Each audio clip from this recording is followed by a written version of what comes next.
Hello, everyone. It's me, and I'm back. Highly energized today. Totally not focused at all.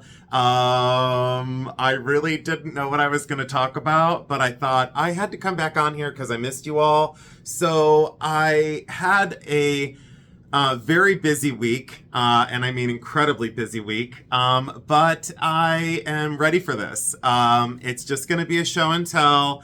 I wasn't really 100% prepared. I said I was going to give my eBay user ID and all this other stuff. I was supposed to do a live last week. I was actually supposed to do 3 lives last week. And because of my work done at the gallery space, I didn't get a chance to do it. So here I am with you now, rather than a live last week. Here I am now. So, yes, I'm going to do a live this week. I'm going to come on Wednesday. Then I'm going to go on later in the week, I believe with Tanya at My Jewelry Addiction. And then I'm going to come on Sunday the 28th with Thelma. That's the plan anyway. So let's just hope that that works, okay?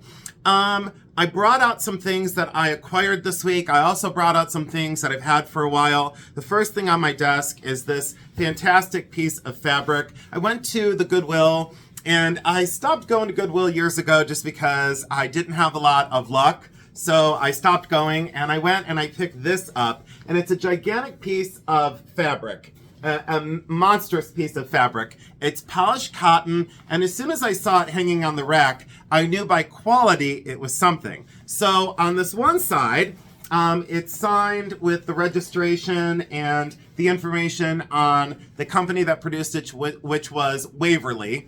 And then on this side, they missed it because they probably would have Googled this and it would have been way more than $3.99. I believe it's 6 yards total. And it's straight yardage, so it's all the way, one complete piece, not cut up. And on this side, it's signed on the salvage edge right there. The pattern is enchantment, and it's of the Schiaparelli collection. So this fabric is by Elsa Schiaparelli. And we all know Elsa Schiaparelli was friends with Salvador Dali and had an amazing artistic life, was a clothing designer, a hat designer, and a jewelry designer later in her years. And she produced some of the most fantasy-like rhinestone jewelry, gold tone, silver tone, but the rhinestones were always unusual.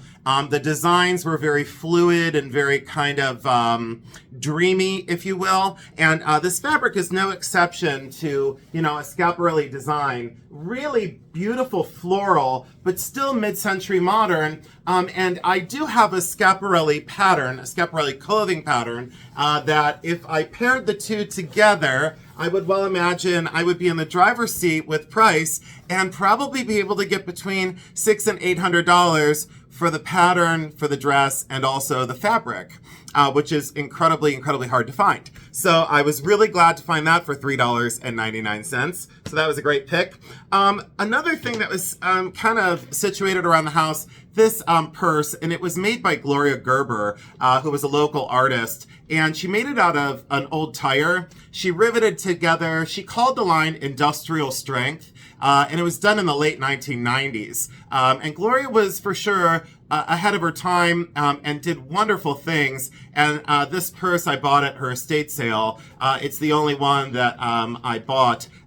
There were probably 70 or 80 of them at the sale, but just really cool that it's not only a great design, but functions very well. Has a handle, and then it has on the inside this secondary beaded chain that then you can wear it as like a shoulder strap. So that was really cool. And again, I'm packing for a move, so the downsize is real. So I've definitely started to get rid of some things, obviously. On to something else that I'll take to the light box because I'm going to be really quick about this today. The Jabo marbles that I had slumped down into stones. So I decided that I am going to go back into the studio and I am going to produce a line of jewelry for sale because so many of you have been really interested in my work as an artist and as a silversmith. So I am going to go through these And I'm not sure exactly how I'm going to do this there's trays and trays and trays of them. And they're all so different and all so beautiful. And the colors and the visual vibration, just remarkable. There's I think 17 trays, but I only brought out 7. So I'm going to take these over to the light box rather than antagonize you with them in this video, in this portion of the video. And again, I'm going to try and pause the video, but something's going on with YouTube that the last 2 times I tried to upload, partial video uploaded and partial didn't. So I don't know what's going on there. Couple of the things that, the necklace that I'm wearing, because most of you are going to ask, it is a tab necklace. It is turquoise, Santo Domingo. Right from around 1965, 1967, and just great color and a beautiful thing. So I loved it very much, and I had to put on green today because everything's so white and brown outside, and I had to have some sort of visual vibration. Also, the backdrop, it's the only real kind of clean and safe space in the house for me to video. I will be doing the next few videos. You'll see that I'm going to change my backdrop, and I've been working diligently on 2 different ones that are definitely Jason backdrops, you know, that definitely, I guess, kind of, what do I say? Describe me as a person and as an artist and a collector. Bags and bags and bags of small jewelry things that I picked up within the last probably 2 to 3 weeks. The one that was a real big surprise was a Pierre Cardin 14 karat gold and sterling silver modernist ring from the 70s. I'll take that over to the light box. Also one that really surprised me is a Mary Gage brooch, and that's Mary Gage, G-A-G-E, if you want to look her up. She was a silversmith in New York in the 30s and 40s. I think she started maybe even late 20s. Not exactly sure on the dates of her work, but this is an early one. It's signed on the bottom, and this is rock crystal and sterling silver. And I just really loved this pin. Very well modeled and incredibly well done. And as a silversmith, I respect anyone that's talented. And to be a female back then producing, wow, totally ahead of her time. A banjo playing Bakelite frog. I wore this last week, and I just thought before I put him back in my collection, I now have every color of the banjo playing frog. So now I have every color of it, and I have they're all originals. There's no reproductions in my collection, and definitely an awesome, awesome dude, and so happy. Whimsical. So lightened my mood, and I needed that. Wooden pin collection. I have a new acquisition, and I'll do video. It's going to be like a parade of wooden pins because I have so many of them. But this is a really wonderful one. It's an Apache dancer, or what was termed an Apache dancer back in the day, and cigarette smoking with his cap on. And what a great expression. And I love the original paint on the hat and the celluloid cigarette that even has the red end, so it looks like he's smoking. Really great size, great presence, and such a whimsical thing. And I really enjoyed that very much. I'll take that over to the light box. I got a wonderful gift box in the mail for my birthday for Tanya. I keep my birthday quiet. I'm at the point in my life where it is still a celebration, but I don't like to focus on getting a year older. I just don't like it. So I just kind of ignore it. But Tanya sent me a beautiful box of gifts. I'll take that over. A necklace that came back to me. I designed this years and years and years ago. And I made 3 of them. And this is one of 3. It's sterling silver. And I hand fabricated this. I believe it was in 2001 or 2002 is my best guess. That's what I'm guessing anyway. I could be off by a little bit, but her face and her expression, so completely hand sawn out in sterling silver by me, soldered together, and then scarab beads up the chain. I'll take that to the light box to get a closer look. I did order something from Jewelry Nurse from Roberta. It's a beautiful sterling silver bracelet, and she included 2 small stone mushrooms, and she said, sorry about the corny gift. I don't consider any gift corny. I love everything that I get. And these are so adorable. What I showed you is I'm actually going to go into the studio and I'm going to make a ring out of these And then I'm going to bring it back onto one of my lives or one of my chit chats. And then you'll see the ring that I produce out of these two stone mushrooms. A beautiful carved mother of pearl dog, which would have been a button, but they didn't get to that point. So it's just a carved mother of pearl dog. Loved his expression.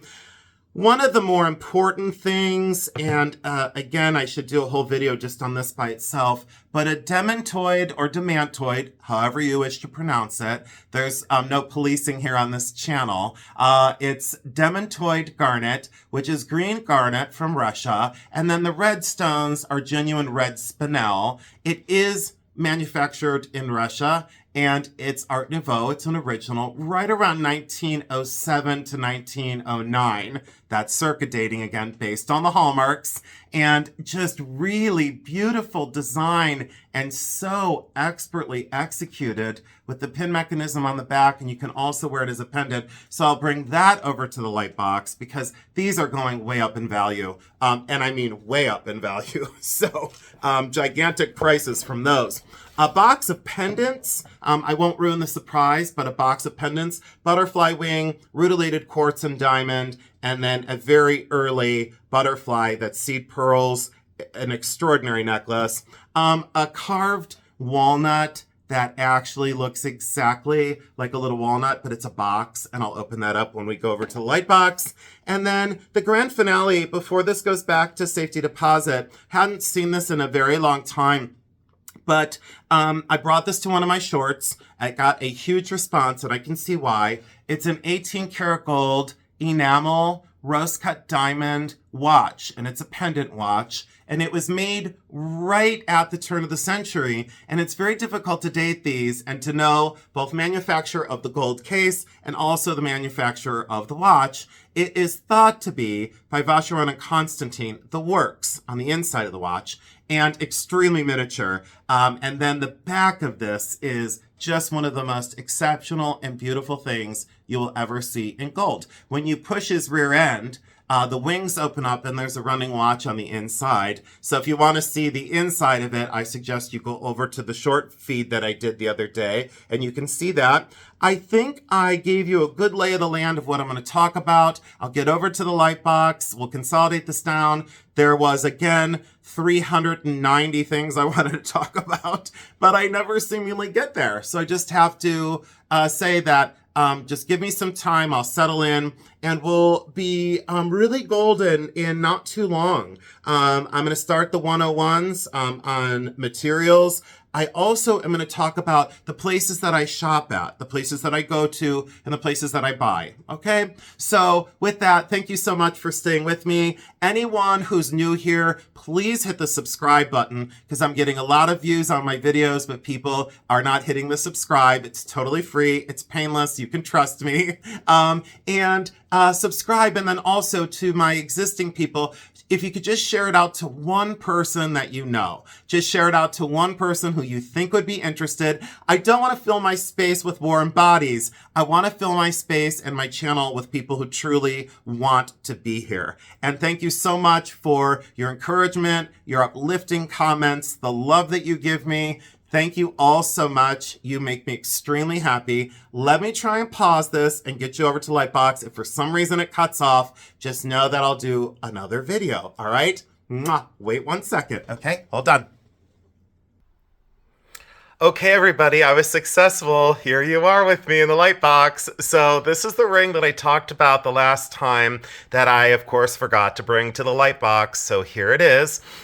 Please excuse my hands. They're extremely dried out from the weather, so they're very chapped and dried. I've tried everything I can to get them to look pretty for you.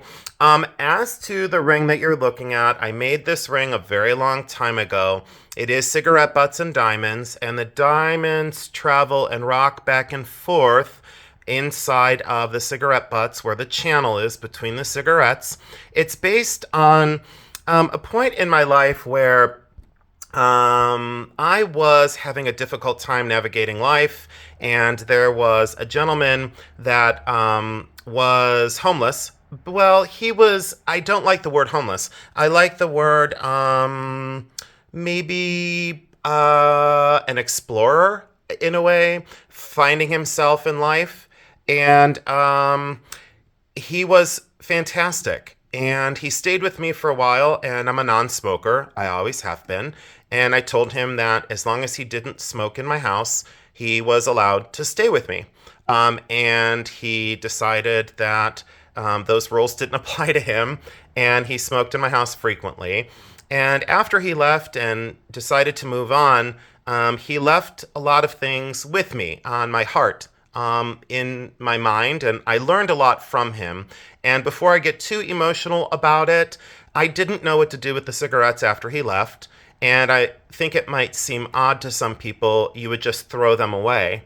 Not necessarily in Jason's life. I kept them for 6 months, and then I decided that they needed to be put into a compartment, and this is the end result.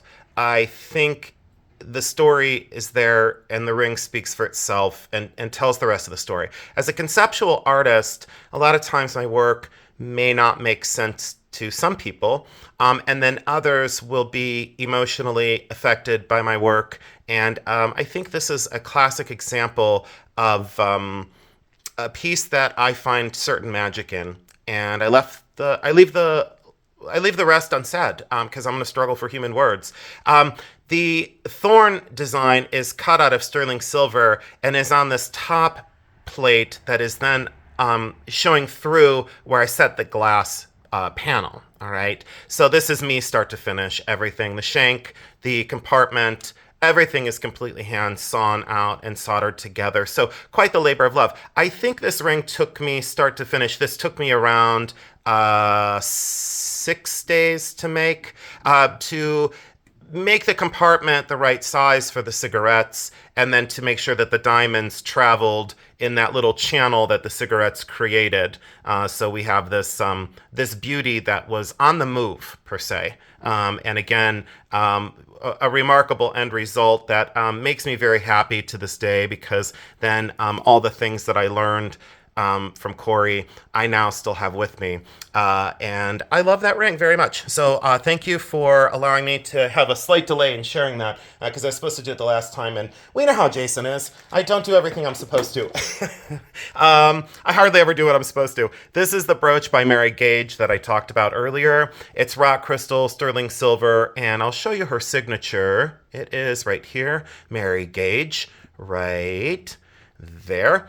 And the brooch, this one specifically, would probably be from I'm guessing the mid-30s, because as her work progressed, it didn't look this naturalistic. It became a little bit more abstract. She's very well known for these applied raindrops or berries, and then this leaf design is classic, one of hers. I loved the way that Mary set stones. She created a partial bezel, and then she had these tendrils, these 3 tendrils, that reached up to hold that high dome rock crystal. So an exceptional brooch, and so sizable. I love the oxidation. And again, when people ask me, why don't I polish my sterling silver? This is the testament to why I don't polish my sterling silver. This brooch would look far different if someone were to dip it in liquid and strip the oxidation off. It would be a crime. It would be something that should be made illegal.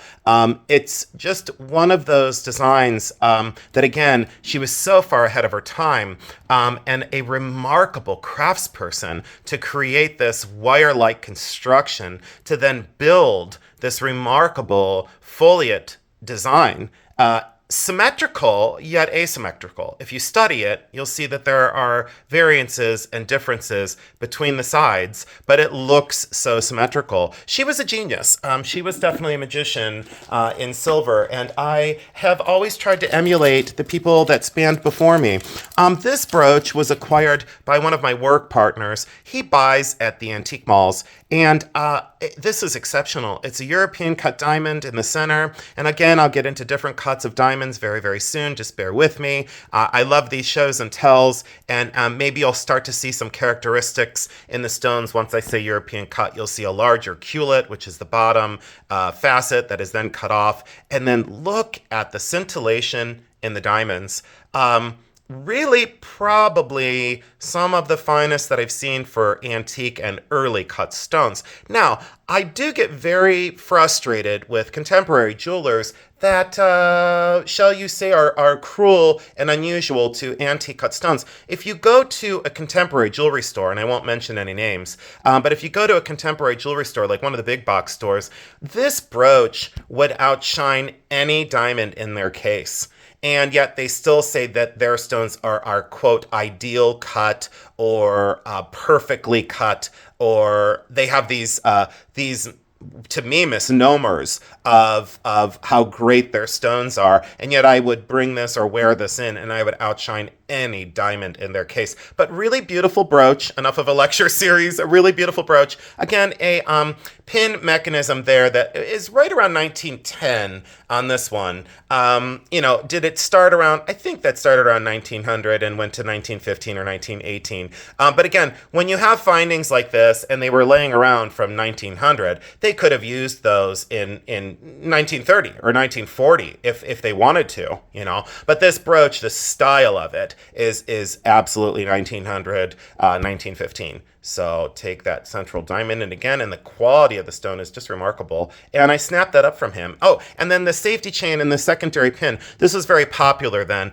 to hold a very expensive brooch in place to make sure that you didn't lose it. There was the secondary safety with the chain to make sure you didn't lose that brooch. Really beautiful thing. Let me pop that back in its bag. Onto a necklace I still have not figured out. And for Jason not to figure it out, it's got to be something a little bit unusual. So, I'm stumped on this, and I wasn't going to bring it on until I was sure what I was dealing with because, I don't like to not know what I have, but there are some times when I'm even stumped. What we're looking at is glass. All right, so I've figured that out already. Oh, and I don't use a Presidium tester. I'm not going to really attack it or pick on it, but I will get into why I don't use Presidium and also why I don't use acid to test my metals. But that's a whole nother video. And I probably shouldn't even have mentioned it right now, but we'll get into that later.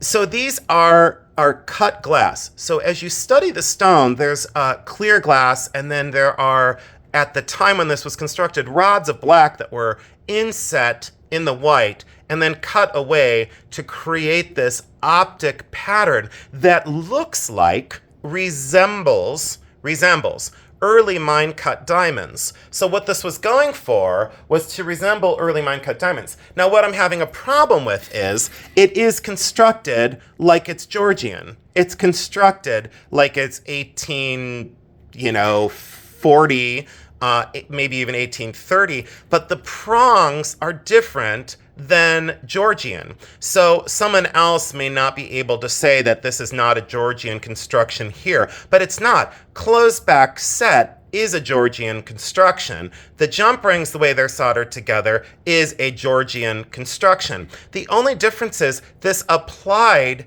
over the cup prong is not Georgian in construction, unless you had an artist that was constructing back then that did things differently, which, by the way, we need to give some grace to the artists that we're producing because they all didn't follow the same rule. So people need to relax when it comes to the history of jewelry, or I know more than anybody else, or this or that.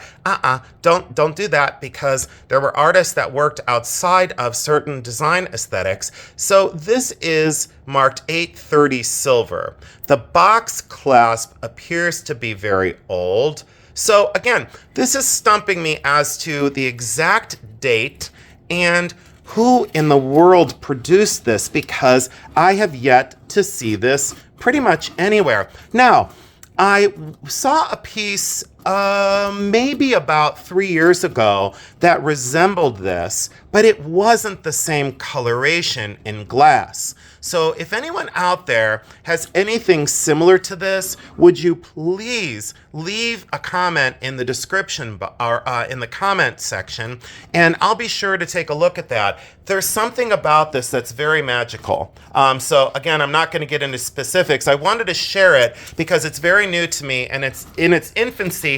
I like to take my time to identify things. So in time, I'll bring that back once it's clearly identified. Here is the demantoid garnet pendant pin.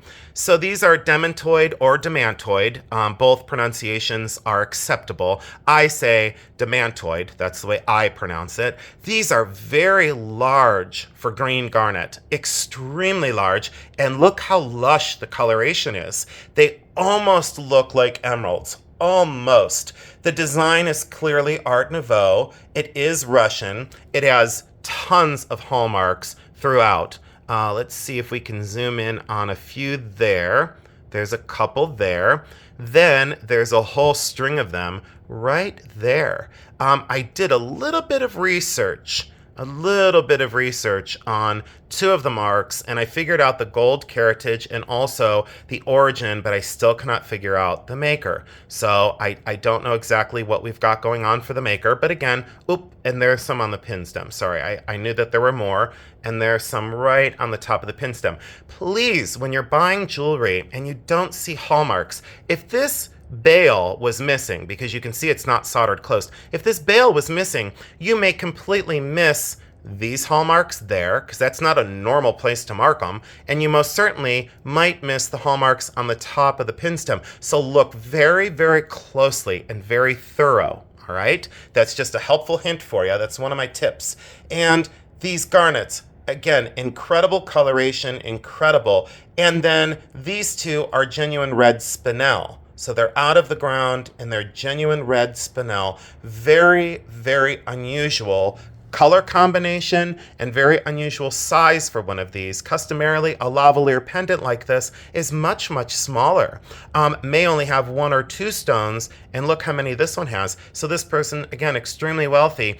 I was thrilled when I found this, and I knew exactly what I was looking at when I found it. But again, get those stones into your mind and look for stones that look like that, and look at the internal fire. There's something about those that you can tell that they're not glass. You can already tell that they're a stone, that they're definitely something out of the ground. When you look inside, demantoid have what's called a horsetail inclusion. There are wispy inclusions, and if I had my loop, I'd be able to get in on this one has it, this one has it. A few of them have the wispy horsetail inclusions, and they are slightly bent. That's normally reserved for glass construction, but demantoid definitely have wispy horsetail inclusions that then indicate that they are demantoid garnet. We'll nestle that right back in its box, and I'll get on to the next one. I feel like I'm going to run out of steam here. Have 8 million other things to do today, but I knew I had to be here with you guys. This is the Pierre Cardin ring. They did miss the hallmark. 14 karat right there, Pierre Cardin signed here, sterling silver there. So this whole orb right here is solid 14 karat gold, and it is a wearable sculpture. Look at that on. It is an absolute wearable sculpture that is just really incredible in its design. It's space age, it's machine age, it's industrial, yet it's so elegant and so beautifully constructed, so simple. It would take me maybe 4 hours to completely make this. If I were to make this, and I could make this, it would take about maybe even 3 hours. But look at how successful that is. And I think I paid 40 for it. See, I'm gonna draw a blank on this. I think I paid 40 for it, and online I think this goes for like 600 or 700. So again, there's money to be made out and about at thrifts and antique shops. All you have to do is look high, look low, pay attention to detail, and you'll be in the driver's seat when you get home. Here is the Bakelite frog, and here is the Apache dancer. I figured both complemented each other quite well. So the Bakelite frog is here. He plays the banjo. Oxidation is correct. These brooches are originally from the 1940s. Please be careful, because there's tons and tons of reproductions of this pin. And the way to tell mostly the coloration of the eye, the color of the paint, the color of the Bakelite, and then also the pin stem on the reproductions is not put in the right spot. So if you see this brooch and that pin stem is not in that orientation in that direction and also looks like that, then you're probably looking at a reproduction, and I would stay away from it. There are so many reproductions of this brooch because back in the day, this was selling for between $2,000 and $3,000, and now I think it sells for maybe around $400 to $600 would be a pre-auction estimate that I would give to it. But again, great coloration, great whimsy, and when you wear it, his arm totally plays the banjo and it rocks back and forth. Really, really cool brooch. And then here's the Apache Dancer, what they termed an Apache Dancer. Beautifully modeled, carved wood. I have a gigantic collection that I'll be bringing to you. Again, remember the pin mechanism, the way this is put in. Look at the oxidation and the finish of the wood. Just the whole style of this screams 1930, 1940. I've loved this, and I would never sell it. It just is one of those fantastic things that makes me extremely happy. In the same vein, here's the little walnut, and of course it looks exactly like a walnut, right? I mean, you can see the seam, but look at it from far away, it looks exactly like a chubby, happy walnut. And then, it's carved and then it opens. So this is a box to hide something very important to someone. So if I had a gigantic diamond and I wanted to hide it and get it through somewhere in customs or keep it safe in my house, or have something that was very important to someone to be able to get it, to where they were going when they were transient back then, this may have contained something very, very important. And look at the oxidation on the surface. Someone had touched this and touched it and touched it and touched it for decades. So this was definitely something very important to somebody to get their important thing to their destination. Really beautifully done. And that would be probably right at the turn of the century for origin. This is interesting. I put it on this chain, but recent acquisition, beautiful, beautiful, natural pearl, not cultured, and then 18 karat gold. And is this someone important? It most certainly is. Is it reminiscent of one of the big makers? It absolutely is. And the reason for that is the quality of the stones, the approach, the size of that natural pearl, the coloration of the natural pearl, and then, attention to detail. Look at that diamond. That's not a baguette. That's actually a pentagon-shaped diamond. It's got a triangle at the top and then a rectangular base. So it's all one stone, and it's a pentagon-shaped diamond. And guess what? Very large. And look at the clarity of the stone. Really fantastic. Is it signed? No. So through attribution, I might be able to figure out who this was. Does it look like the work of Arthur King? Sure does. Does it look like one of the leaders? Maybe Cartier, Tiffany? Sure does. Does it look like Webb? Sure does. So there's a lot of things that I'm going to have to go through with catalogs to see if I can find something that looks like this. But a beautiful, beautiful, and quite historically important pearl when you think about that. And really great. And then I paired it with, I like things that are, sorry about that. I like things that are juxtaposed. And what better juxtaposition would it be on a Victorian chain? So it's on a drop Victorian chain. And I just put it on there because I thought, yeah, there's a story there of, a 200 years of jewelry. And it tells the story to me. It's elegant, it's timeless, and it's a beautiful pairing of two things that are so dissimilar, but I loved them together, so I put them together. And after all, they're mine, so I can do with them as I please.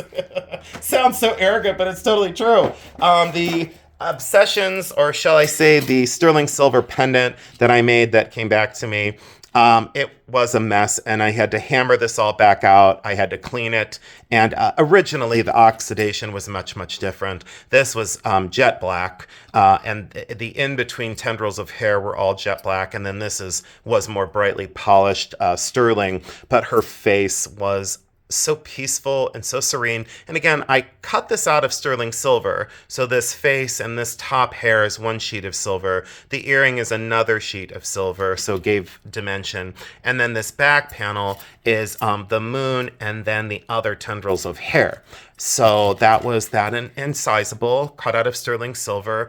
And I loved the serenity of her face. I think that pretty much says everything about that time in my life.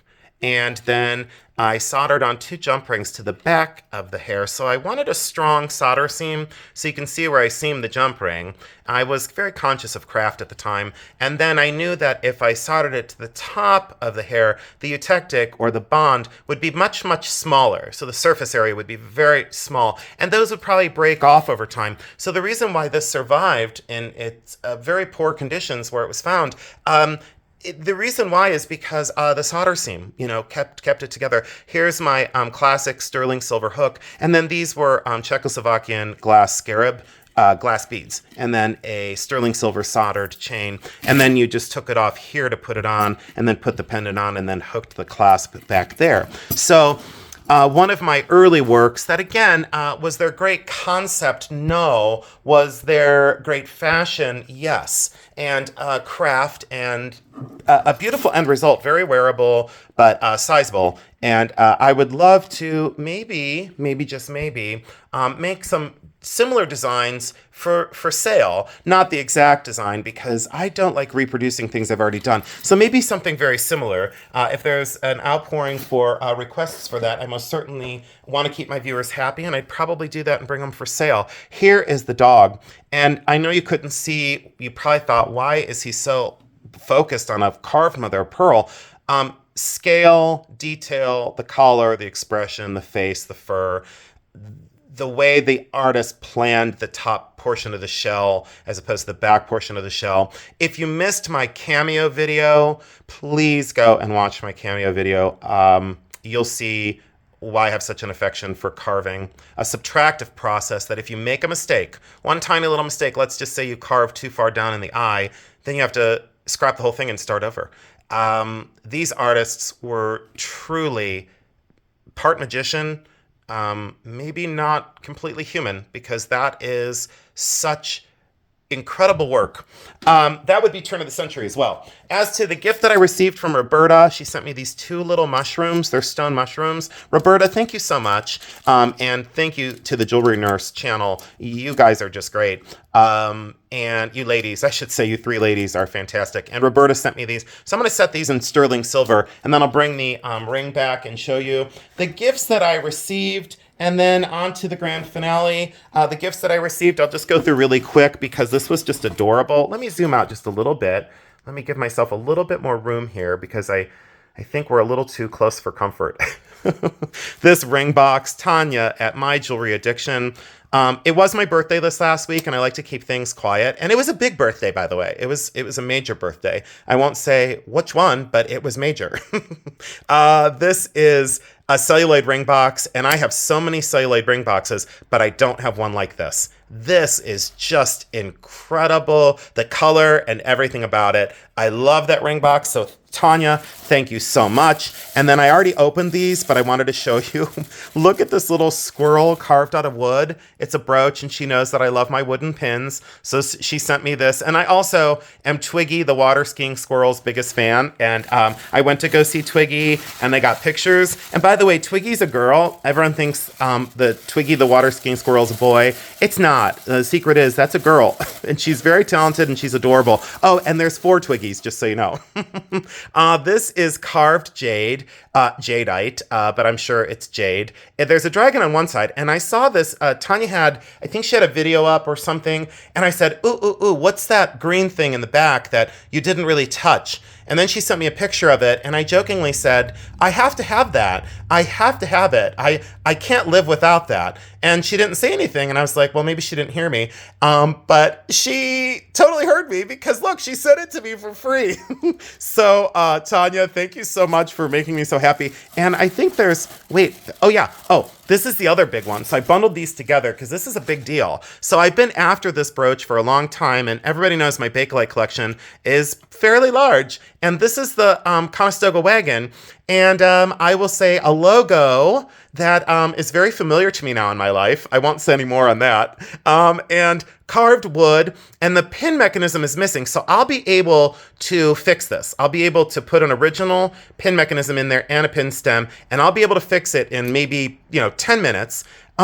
What's great is the Bakelite wheels move. This is celluloid right here, which is original. That's the first thing to be broken off, by the way. That's the first thing to go. I have never seen this pin in real life, and I've never, in the book, I don't think it has this celluloid rod. I think that's missing in the book. But this is apple juice Bakelite, and then secured by two nail heads, and reverse carved apple juice. But look at that Bakelite and wood wagon. That is just awesome. So that made me super happy, because those are expensive. I mean, what a generous gift. And if you guys don't know Tanya at My Jewelry Addiction, she's the most real and most genuine person you'll ever meet. She is just an all-star. This is an arrowhead, and she sent me a picture of it, and here she is sending it to me in real life. I have a very large collection of antique and ancient Indian artifacts, and this is going to go right into my collection. So I feel its energy, and I feel its love, and it makes me feel important to know that someone out there,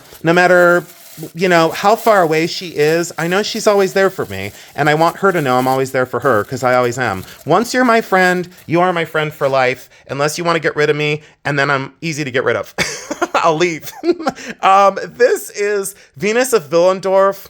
It's a carved stone. Look at this. It's Venus of Willendorf. And when I unwrapped this, I calmly said to Tanya, why would you send me something so incredible?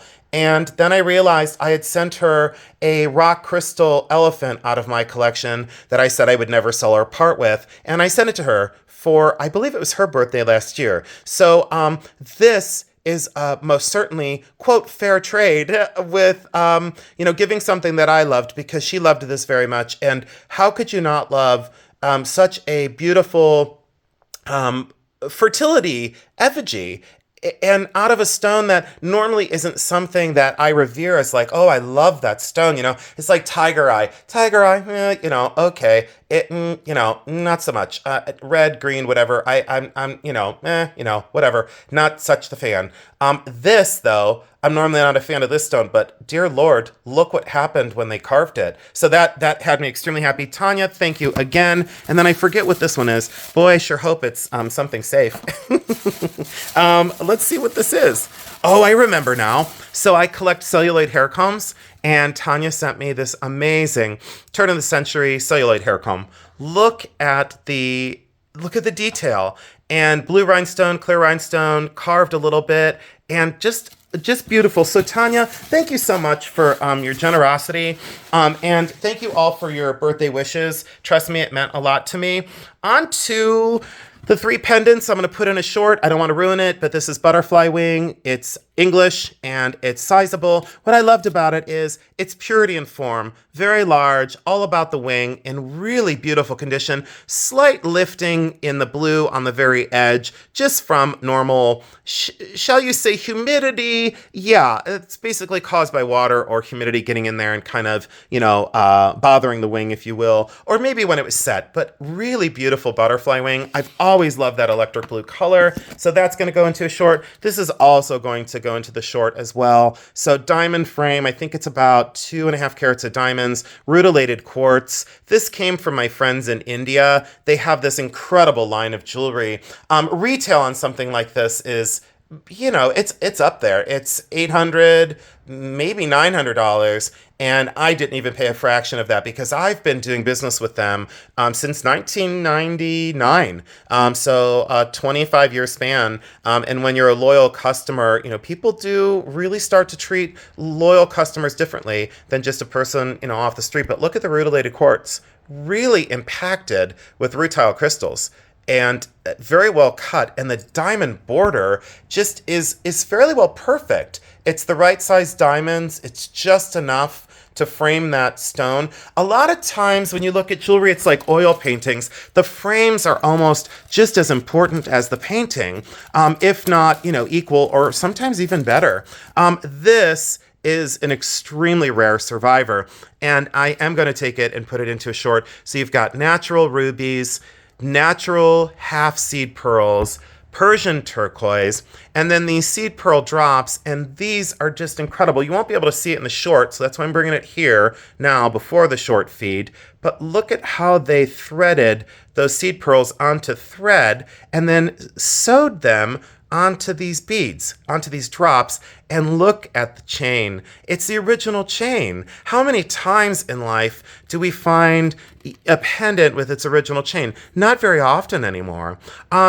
Age on this, a little bit difficult to date. A little bit difficult. Some people say that these are Georgian. I kind of disagree. I think they're late Georgian, early Victorian. So I would circa date it carefully at circa 1850. So if it went 1840, okay, I'm not going to fight over that. And if it went 1860, okay, I could live with that as well. And a really nice clasp. And look at the way they set these stones. All natural stones all the way down, and it is both silver and gold. So there are both metals in this, and the end result, I wish I could get the whole thing in. I'll do that in the short feed. I'll make sure I get the whole piece in the video for you because it's breathtaking in its entirety. I guess I could try and lay it down for you, but it's probably not going to stay the right way for me. I always struggle with these chains to make sure they lay down right. When I do photographs, it's fine. You know, it'll lay down just perfect. But when I do a video feed, look, I just give up. I surrender. I just shove it all together and go, deal with it. So thank you for your patience with this. And then the grand finale.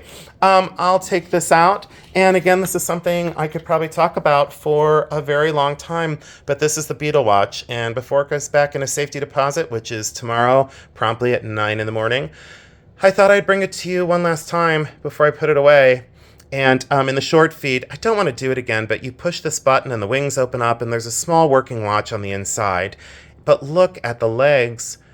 Look at the way they're treated and the swing bail. So the bail does come down. And look at the little tiny diamonds and green enamel work in the bail. It is signed here, right there is the hallmark, and there's hallmarks on the inside where the mechanism is, but I don't want to open that right now. But it does open from the back, so you pull this up, and then there's a hinge here, and this opens up, and that's where the watch works are on the inside. And you know what? I am going to open it just because I want to, and I just do it really carefully to make sure that the wings don't fly open, literally. So there you go. There's the watch on the inside. Again, we're still doing a little bit of research, but it's thought to be Vacheron Constantin. And then when you look at the back of the wings, look at the way the diamonds are opened up on the back. And again, you're looking at 18 karat gold, completely hand fabricated. And look at the engraving and the detail. And the wings are spring loaded. So when they're open, they do tremble. So the wings do tremble up and down when this is open. So imagine wearing that and opening it up. It's like a transformer, like that, you know, the video or the cartoon Transformers, more than meets the eye. Well, this is definitely more than meets the eye. And at a time, it was more than met my pocketbook. Look at the tiny little screws that hold the gold case together as well. The mechanism is great. So when you push that, these two pieces go down. And I don't like to open it very frequently because I never want to ruin the mechanism. If I did, I'd be in a world of hurt. It would be very expensive to get it fixed. But there you go. So I'll set him or her right there. And I will proudly zoom in a little bit more to give you a little bit more visual information. And diamond eyes, diamond thorax, diamond wings, and again, glass enamel that's in such remarkable condition. And the color, and then engine turning underneath the enamel. So just furthering that push and pull and the opticness. I feel like I should just let you take it in a little bit more.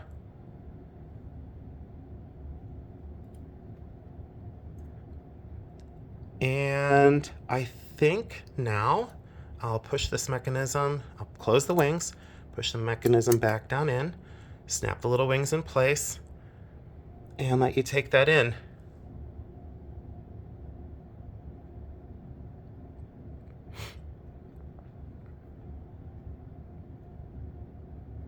a true testament to the skill of people that lived well over 125 years ago. Something that brings me a tremendous amount of joy, and I hope you appreciate it for exactly what it is, because it's a beauty, and it's a truly beautiful thing. That concludes my video for today. You know how I end it, and I mean this. I absolutely love you. Thank you so much for all you do for me, and I'll see you soon.